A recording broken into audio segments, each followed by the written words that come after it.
Praise the lord. మన ప్రభు అయిన యేసుక్రీస్తు నామంలో మీ అందరికీ నా హృదయపూర్వకమైన వందనాలండి. దేవునికి స్తోత్రాలు. ఇప్పుడు మనం ఒక చిన్న వచనాన్ని మనం కొద్దిసేపు ధ్యానం చేద్దాం. అదేంటంటే యెషయా ప్రవచన గ్రంథం 41వ అధ్యాయం 13వ వచనం. అందులో ఏముందంటే, నీ దేవుడనైన యెహోవానగు నేను, భయపడకము, నేను నీకు సహాయము చేసేదనని చెప్పుచు నీ కుడి చేతిని పట్టుకొనుచున్నాను. Praise the lord.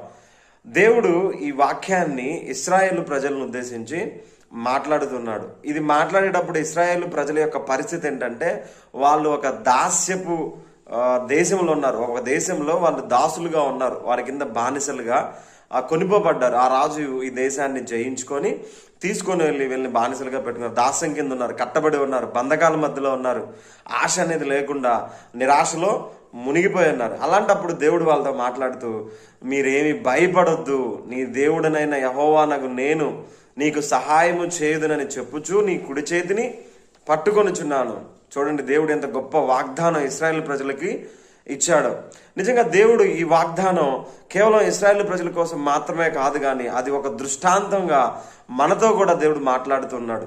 మనం కూడా అనేకమైన బంధకాల మధ్యలో ఉన్నాం. నిజంగా ఈ రోజుల్లో ప్రజలు చాలా మంది రకరకాలైనటువంటి బంధకాల్లో ఉన్నారు. కొంతమంది పాపము అనేటువంటి బంధకాల్లో ఉన్నారు. కొంతమంది చెడ్డ అలవాట్లు, త్రాగుడు, రకరకాలమైనటువంటి వ్యసనాల బానిసలుగా బంధకాల మధ్యలో ఉన్నారు. కొంతమంది మనుష్యుల యొక్క బంధకాల మధ్యలో ఉన్నారు. కొంతమంది రకరకాలైనటువంటి బంధకాలు, ప్రతి మనిషి కూడా ఏదో ఒక బంధకాలు ఉన్నారు. కొంతమంది నిరాశ, నిస్పృహ, ఆందోళన, ఆవేదన, ఇలాంటి బంధకాలలో కొంతమంది కృంగిపోతూ ఉన్నారు. సో బంధకాలు అనేవి చాలా రకాలు. అది ఏ రకాలైనా కానీ దేవుడు సహాయం చేస్తానని ఈ సమయమందు మనతో వాగ్దానం చేస్తున్నాడు. అలా చెప్పడం మాత్రమే కాదు, కానీ ఆయన మన కుడి చేతిని పట్టుకుంటానని ఆయన సెలవిస్తూ ఉన్నాడు. నిజంగా ఎంత గొప్ప ధన్యత. దేవుడే మన చేయి పట్టుకుంటే, దేవుడే మనకి సహాయం చేస్తే మన బంధకాలు ఉంటాయా? మనం ఉన్న పరిస్థితులు అలాగే ఉంటాయా? మనకున్న ప్రతికూల పరిస్థితులు కావచ్చు, మన మీద పెత్తనం చేసే వాళ్ళు కావచ్చు, మనకున్నటువంటి చెడ్డ అలవాట్లు కావచ్చు, మనకున్న బంధకాలు కావచ్చు, ఏ విధమైన అయినప్పటికీ కూడా దేవుడు సహాయం చేసినప్పుడు అవి ఎంత మాత్రం నిలవు. ఖచ్చితంగా వాటి నుంచి మనకి విడుదల అనేది కలుగుతుంది.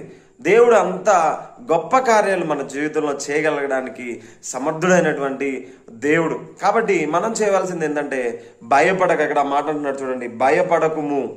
కాబట్టి మనకున్న పరిస్థితులను బట్టి, బంధకాలను బట్టి మనం భయపడక దేవుని వైపు చూస్తూ, ఆ దేవుని యొక్క నీతిని కనిపెడుతూ, ఆయన మార్గాలను అనుసరిస్తూ, ఆయన వాగ్దానాన్ని విశ్వసిస్తూ నమ్మినప్పుడు దేవుడు మన బంధకాలన్నీ విడిపిస్తాడు. దేవుడు మన బంధకములన్నీ విడిపించును గాక. ఆమెన్.